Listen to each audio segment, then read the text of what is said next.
Привет всем! Меня зовут Нелли Кондакова, я сотрудник Якутского музея имени Ярославского. И сегодня я вам расскажу об одной очень интересной технике с использованием бумаги.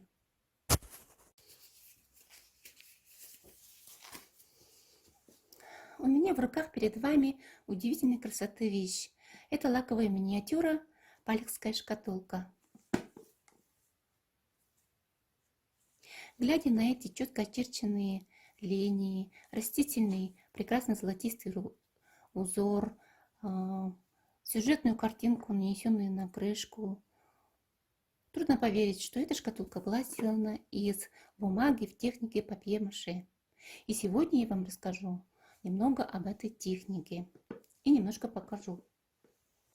Сначала мы отложим нашу прекрасную шкатулку в сторону и начнем работу. Для того, чтобы снять слепок с модели, нам нужна сама модель. Она может быть любой. Может быть деревянной, металлической, может быть и фарфоровой, как у меня. Техника папье-маше появилась в Китае за 200 лет до нашей эры, в эпоху династии Хань. Чтобы можно было отделить хорошо от стенки нашей модели нашу работу, нам нужно промазать ее каким-нибудь жирным средством. Это может быть детский крем, может быть даже растительное масло, ничего страшного. Главное, чтобы вот это жирное средство помогло нам потом впоследствии отделить ее, нашу работу, от формы. Самым первым слоем мы наносим бумагу. Я взяла обычную бумагу, газетную бумагу, порезанную или разорванную на кусочки. Самым первым идет слой бумаги. Итак, первый слой сделали. Это просто слой бумаги, намоченной в воде. Вторым слоем и последующими слоями уже будет бумага в клеящем составе. На данном случае я взяла в качестве клеящего вещества это обычный обоидный клей, который продается в любом строительном магазине. Но можно использовать вместо него и клеящий состав, сделанный из обычной муки, клейстер. Можно сварить клейстер и использовать его в качестве клеящего вещества, клеящего состава. На самом деле, когда изготавливают в этой технике предметы более крупные, более такие прочные, можно использовать смесь клеев, клейстера и столярного клея. Но и можно использовать еще и клей ПВА, обычный канцелярский клей ПВА. Тогда вещь получится гораздо более прочной и твердой. Главное, нам нужно будет добиться такого, чтобы поверхность нашей поделки получилась гладкой.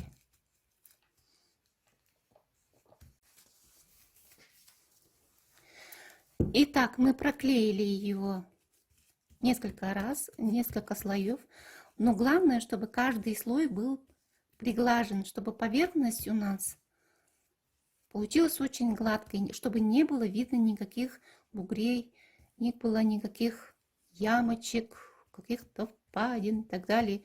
Надо его, каждый слой бумаги, проглаживать хорошенечко, чтобы не было лишнего клея и не было никаких шероховатостей.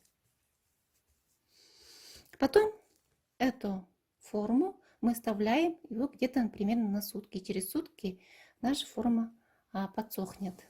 И можно будет дальше с ней работать. Но я вам покажу тот этап, который можно будет сделать позже.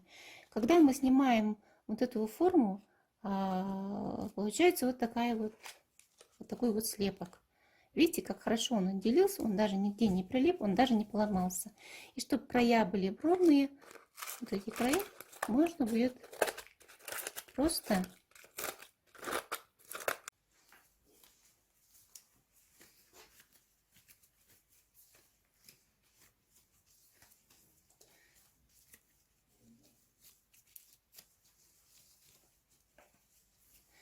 после того, как наша вещь просохнет, Она очень легко отделяется от формы благодаря тому жирному средству, который мы заранее на него нанесли.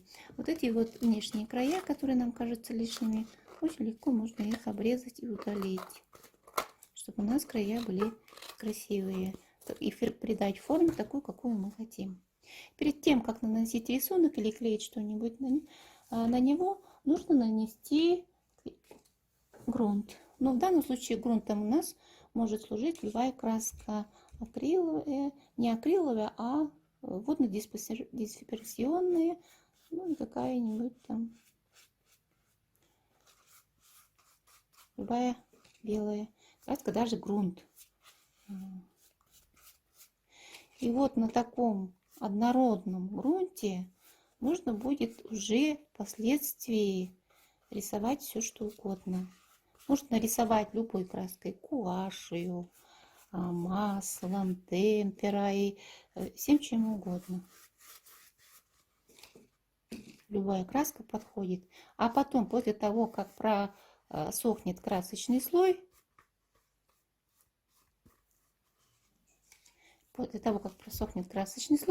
можно будет поверх рисунка нанести лак, любой лак акриловый на водной основе, и нанести не один слой лака, а хотя бы 2 или 3, чтобы укрепить нашу конструкцию.